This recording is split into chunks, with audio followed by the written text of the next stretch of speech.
मेरा नाम सबीना है। तो मैं भी क्या जाट समाज से हूँ? नहीं हूँ ना। मैं भी एक लेडीज हूँ, मैं एक देश की बेटी हूँ। मैं दूसरी जो हमारे देश की बेटियाँ यहाँ पे प्रदर्शन कर रही है, मैं उसके समर्थन पे आई हूँ। मैं किसी जाति विशेष के लिए समर्थन पे नहीं आई हूँ। पहला बात तो ये, और दूसरी बात मैं बृजभूषण जी को ये बोलना चाहती हूँ कि नमस्कार, आप देख रहे थे जनता लाइव। मैं हूँ आपके साथ रवीना। हम आज 11वें दिन भी जंतर मंतर में मौजूद हैं और आपको आज का मौसम दिखाना चाहेंगे, क्योंकि सारी रुकावटें सामने आ रही हैं। बारिश लगातार हो रही है, आज का मौसम भी कुछ बारिश जैसा ही है, फिर भी पहलवान टिके हुए हैं, उठने से मना कर रहे हैं और लोग भी लगातार उनके समर्थन में आ रहे हैं। आम आदमी पार्टी से काफ़ी नेता आके जा चुके हैं और उन्हीं की कुछ कार्यकर्ता हमारे साथ मौजूद हैं। मैम, क्या नाम है आपका? धारणा सेठ है, महिला प्रदेश संगठन सचिव हूँ मैं। जी मैम, तो आम आदमी पार्टी लगातार आ रही है, अरविंद केजरीवाल जी खुद आकर गए हैं, आज गोपाल राय भी आए हैं, पूरे से समर्थन कर रहे हैं आप? जी बिल्कुल, हम लोग पूरी तरह से उनका, पहलवानों का, वो उन महिलाओं का दर्द हमारे को महसूस हो रहा है जिन्होंने देश के लिए खेला है, मेहनत की है। और आज वो सरकार उनसे क्या मांग रहे, वो लोग यही मांग रहे हैं ना कि जो उनके साथ गलत काम हो रहा है, उस कोई भी हो भ्रष्टाचार, चाहे वो बड़ा से बड़ा नेता हो, किसी भी पार्टी का हो, अगर गलत किया है तो उसके खिलाफ कार्रवाई होनी चाहिए। और बल्कि आप देखें ना कि एक खेल के मैदान से उतर के वो महिलाएं आज यहाँ मौजूद हैं, संघर्ष कर रही हैं, तो इससे ज़्यादा देश के लिए दुर्भाग्यपूर्ण बात नहीं हो सकती है। आपका नाम क्या है मैम? मेरा नाम सबीना है। शबीना जी हमारे साथ मौजूद हैं। मैम, आपसे एक चीज़ जरूर जानना चाहूँगी, क्योंकि बार बार इन लोगों पर आरोप लग रहे हैं कि यहाँ पर जो लोग आ रहे हैं वो जाट समाज से ही आ रहे हैं या एक ही परिवार से आ रहे हैं, मतलब वही लोग सिर्फ समर्थन देने आ रहे हैं, लेकिन आपका यहाँ होना उस चीज़ को सीधे नकार।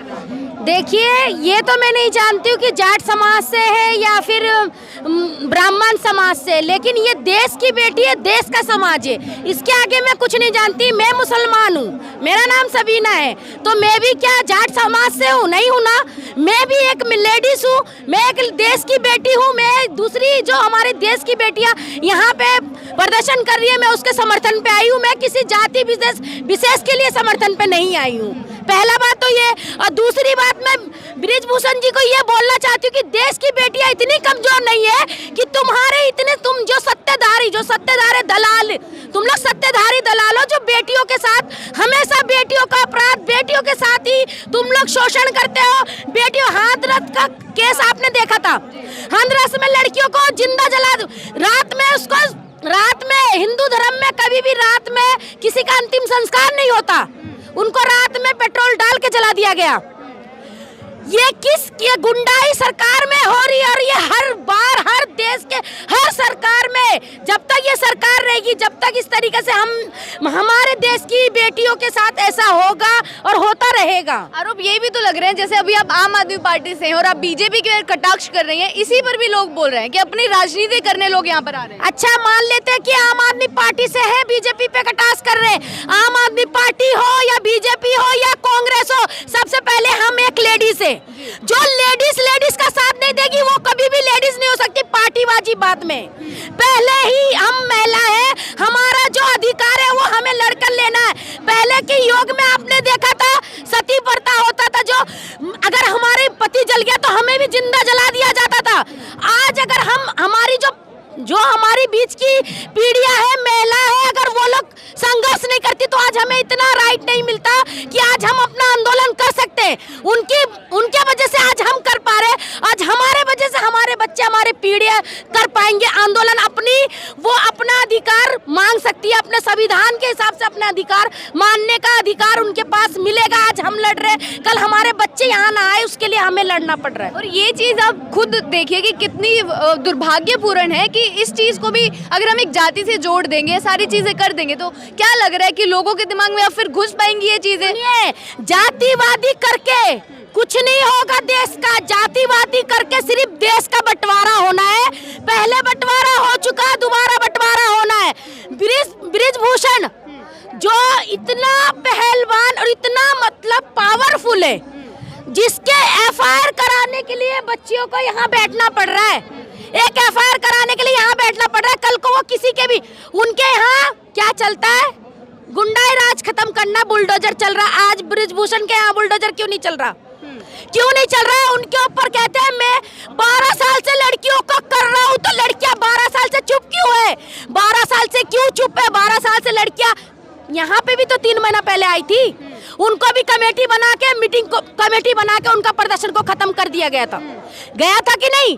जब आश्वासन दिया गया था, आश्वासन देने के बाद उनका फिर यहाँ से प्रदर्शन खत्म कर दिया गया था। आश्वासन पे वो बच्चियां उठ के चली गई थी। आज क्या हो रहा है? फिर उनको हार दार के रो पीट के उनको यहीं आना पड़ रहा है। क्यों आना पड़ रहा है? क्यों देश की बेटियां मजबूर है? क्यों जो देश की बेटियां पूरे देश में हमारा नाम रोशन करती है वो मजबूर है? कल ब्रिजभूषण जी का मैंने एक भाषण सुना, उन्होंने कहा गोल्ड मेडल लाना अगर भगवान है तो गोल्ड मेडल एक जेल में है। गोल्ड मेडल बोला ना कल उन्होंने, जेल में है। तो ये बता दो ब्रिजभूषण के घर की कौन सी बेटियां है, कौन सी पत्नी है जो गोल्ड मेडल लाई है? अगर गोल्ड मेडल लाना ही भगवान नहीं है, गोल्ड मेडल लाना ही अगर देश में कार्य नहीं है, तो जो तुम फिर सांसद क्यों बने? तुम भी सांसद मत बनो। 6 बार से सांसद है और बोल रहे हैं कि मैं विनेश फोगाट की वजह से नहीं। मेरी बात सुने, विनेश फोगाट के वजह से नहीं बने, जनता के प्यार ने बनाया है। तो तुम जनता की बेटियों पे तो तुम अत्याचार कर रहे हो। जनता को ये थोड़ी ना पता है तुम उनके साथ शोषण कर रहे हो। उनको तो ये नहीं पता ना, अब पता चल रहा है ना। तुम अपनी गुंडाई, अपनी गुंडागर्दी पे बल पे तुम चल रहे हो। और लेकिन अब उन्होंने सीधा सीधा बोल दिया है कि मोदी या शाह मेरे से इस्तीफा मांगी तो मैं इस्तीफा दे दूंगा। अब इस्तीफा देने के लिए क्यों तैयार हुए? इतना दिन इस्तीफा देने के लिए क्यों नहीं तैयार हुए? आज इन बेटियों के साथ पूरी देश है, आज इस्तीफा देने के लिए तैयार हो रहे हैं। इन बेटियों के लिए अगर हमें खड़ा रहना पड़े, यहाँ रात हो दिन हो हम यहीं रहेंगे। इन बेटियों की वजह से आज इस्तीफा देने के लिए मजबूर हुए। क्यों हुए? इससे पहले तुमने इस्तीफा क्यों नहीं दिया? इससे पहले 3 महीना पहले भी तो बेटियां बैठी थी, तब तुमने बोला क्या उखाड़ना है? मैं एक ऐसा आदमी कौन सी चक्की का आटा खाता हूँ जो 12 साल से शोषण कर रहा हूँ, ऐसे बोलते हैं ब्रिजभूषण जी। उनको बोलने का भी तरीका नहीं है। आप डिबेट कर रहे हो, डिबेट में भी तुम जो आपको मीडिया वाले पूछते हैं उनसे भी तुम बोलते 12 साल से मैं कौन सी चक्की का आटा खाता हूँ। हमें पता क्या तू कौन सी चक्की का आटा खा रहा है? हमारी देश की बेटियों को शोषण करने के लिए आटा खा रहा है। तो क्या लग रहा है कार्रवाई हो पाएगी? जिस बार आप भी बोल रहे हैं कि सुप्रीम कोर्ट के दखल के बाद FIR हुई है, अब तक कोई पूछताछ नहीं हुई है, कितना लंबा और आंदोलन चलेगा फिर? सुनिए, सुप्रीम कोर्ट का तो मैं बहुत आदर करती हूँ, क्योंकि सुप्रीम कोर्ट अगर देश का न्यायालय नहीं होता तो ये जो हमारे सत्ताधारी बीच में जो बैठे हुए हैं, ये सत्ताधारी हम लोगों को, हम जैसे आम जनता को कभी भी चैन से रहने नहीं देती।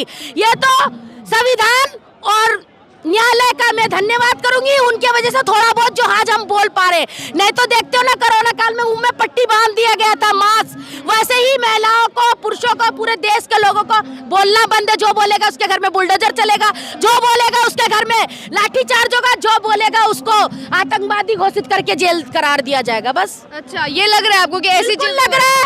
और आज अगर इस बार 2025 में बीजेपी आ गई, 2024 में अगर बीजेपी आ गया तो समझ लेना, एक भी जो आज कहते हैं मैं हिंदू हूँ, मैं मुस्लिम हूँ, मैं सिख हूँ, मैं ईसाई हूँ, किसी को भी वोट का अधिकार नहीं रहेगा।